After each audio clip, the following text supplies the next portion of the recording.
Assalamualaikum warahmatullahi wabarakatuh. Bagaimana kabarnya sahabat-sahabat ya?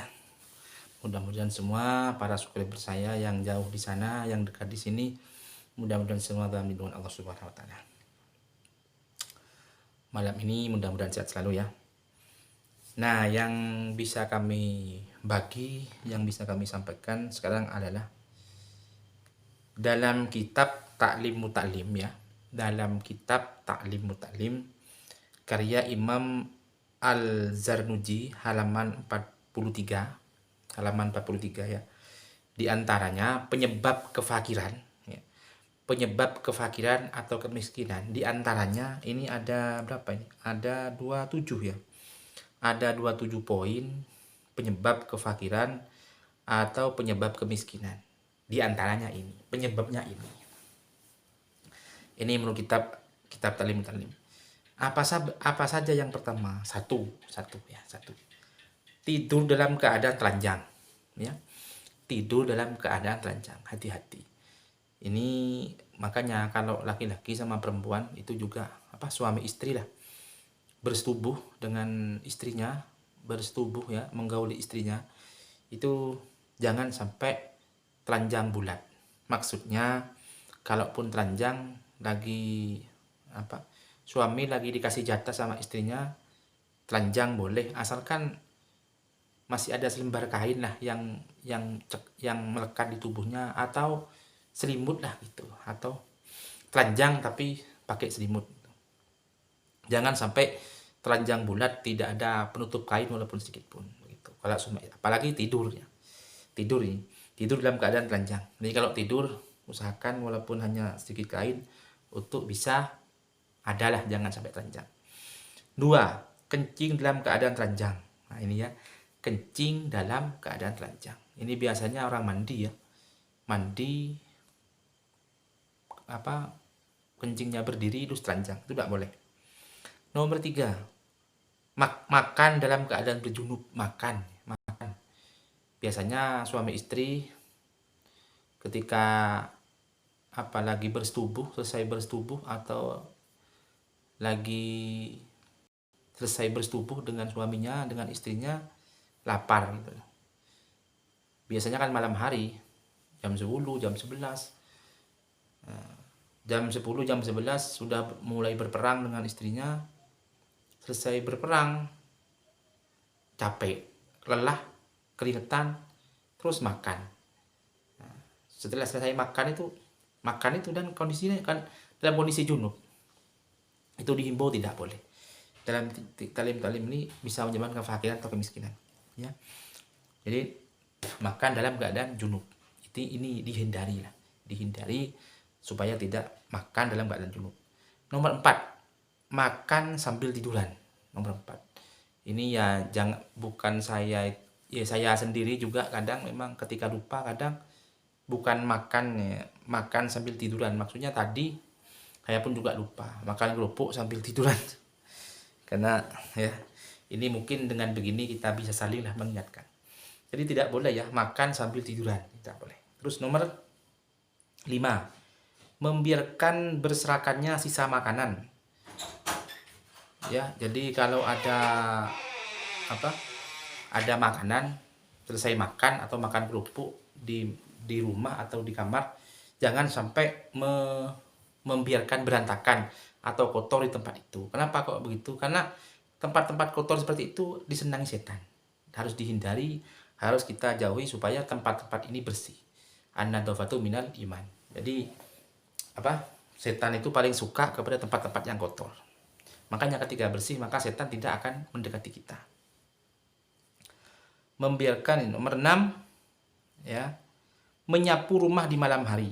Nah, menyapu rumah di malam hari ini usahakan juga menyebabkan kefakiran misalnya. Menyapu rumah di malam hari itu tidak boleh ya. Jadi kalau menyapu di dalam rumah usahakan siang hari. Kadang kalau nggak sempat, kadang istri kalau nggak sempat, kadang paginya mau kemana, terus malamnya kadang masih ngepel nih ya. Ini bisa dijauhi kita ya. Ini menyapu rumah dalam malam hari. Nomor 7, membiarkan sampah mengotori rumah. Jadi membiarkan sampah. Jadi sampah yang berserakan yang banyak baik di depan rumah, di belakang, itu dibiarkan. Nah, itu juga akan membuat kefakiran. Kenapa kok begitu? Karena disenangi setan. Begitu ya. Nah, terus nomor 8, memanggil orang tua dengan nama keduanya. Hati-hati juga ya. Ini bisa menyebabkan kita fakir, bisa menyebabkan kita miskin. Memanggil orang tua kita itu dengan sebutan namanya. Misalnya namanya Tomo. Pak Tomo. Anaknya memanggil Pak Tomo, tidak boleh. Bu Tomo, tidak boleh ya. Usahakan kita memanggil bapak, ayah, papi, mami, umi, bunda. Ya. Nah, terus 9, mencongkel gigi dengan benda kasar. Mencongkel gigi biasanya kayak gigi saya. Gigi saya ini sudah habis, di sini habis ya. Karena sakit gigi terus dulu masih kecil gigi sakit gitu. Akhirnya dicongkel habis. Nah, biasanya kalau selesai makan, kalau ada sisa makanan, itu jangan sampai dicongkel dengan benda-benda keras. Itu juga menyebabkan begitu. Ya. Nah, terus 10, duduk di depan pintu. Tidak boleh duduk di depan pintu. Kata orang tua, kalau duduk di depan pintu tidak laku. Kalau suami tidak dapat istri, kalau istri tidak dapat suami gitu. Kalau orang dulu begitu. Nomor 11, bersandar pada kaki gawang pintu.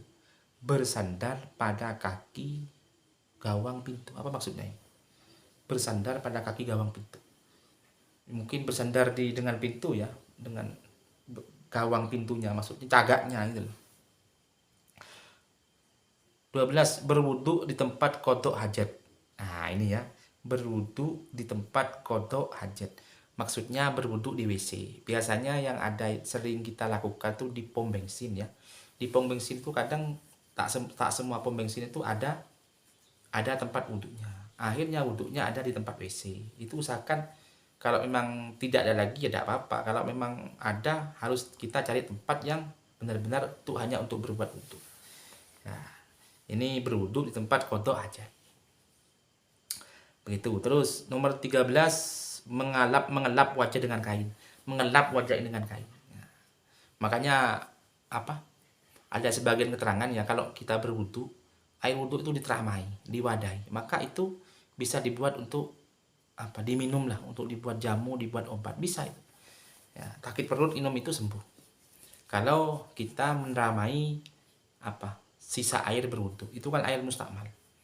Jangan sampai lap dengan kain, karena ini air yang dibuat wudhu itu jadi malaikat. Jadi kalau kita dilap gitu, makanya ini dihimbau tidak boleh.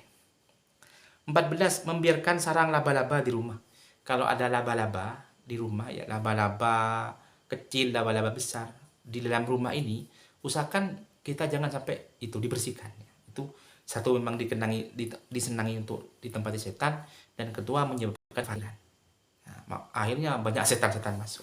Ya, begitu. Jadi laba-laba ya, apa sawang-sawang ya, semuanya sudah banyak ya. Pokoknya hewan-hewan yang seperti itu, yang jenis itu kita jauhi. 13, meremehkan sholat. Nah ya, ada kaitannya kan dengan konten kemarin. Ini meremehkan sholat, artinya sholatnya tidak tepat waktu. Waktunya duhur, Allahu Akbar, masih tiduran, masih rapat, masih apa, ngobrol santai. Apalagi sholat isya, maghrib, selesai maghrib ada tamu, ngobrol dengan orang lain. Kadang ngobrol enak di depan rumah, padahal yang diobrol tidak penting. Tapi ketika mau sholat isya, walaupun adzan kadang malas. Akhirnya terlampau, sudah jam 10 sampai selesai jam 12, apalagi sampai tidak sholat ya. Ini harus hati-hati, harus kita jaga ya.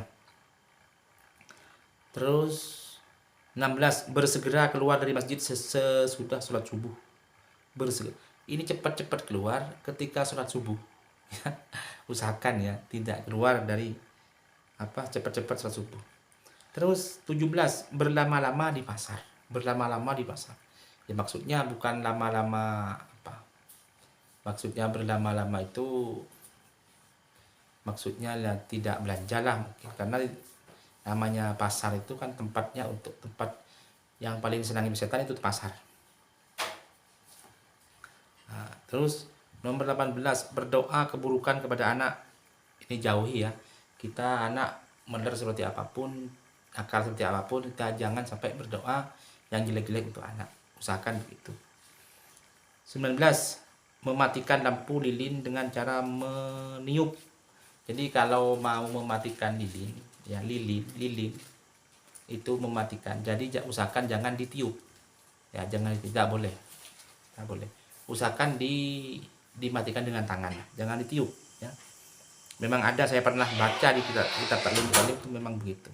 Saya sempat baca. Nah, terus 20, menulis dengan pena rusak. Usahakan juga ya, kalau anak-anak juga ya, jangan pernah menulis dengan pulpen atau pensil yang rusak. Ini bahaya. Terus 21, menyisir rambut dengan sisir rusak. Menyisir rambut, sisir kita rusak, ya belilah. Cuma 2.000 5.000 dapatnya. Jangan sampai punya sisir yang rusak, dibuat untuk sisir. Ya, hati-hati. Terus 22, tidak mendoakan kebaikan untuk orang tua. Oh, cepat mati orang tua. Ya Allah, jangan dijauhi ya. Ini perbuatan yang keji atau perbuatan yang tidak baik, yang tidak bagus, yang tidak baik untuk kita dijadikan contoh. Tidak baik untuk kita tiru. Harusnya bagaimana ya? Harusnya kita tetap terus berbuat baiklah kepada orang tua, mengabdi kepada orang sampai kapanpun. Begitu. Terus tidak memakai sorban sambil duduk. Ini juga tidak boleh. Terus memakai celana sambil berdiri. Kalau memakai celana usahakan sambil duduk ya. Ya maksudnya mungkin celana pendek. Nah, tapi ini memang di taklim itu ada ya. Jadi memang mungkin tidak semuanya benar apa yang disampaikan ini, tidak semuanya benar. Tapi mengarah kebenaran, mengarah lebih banyak benarnya. Kalau urusan 100% benar atau tidaknya, itu kan mungkin ya tidak begitu juga ya. Cuma di kitab Taklim Mutalim ini karangan Azhar Muji halaman 43 ya. Terus bersikap kikir, cerai ya, apa cerai? Kikir apa?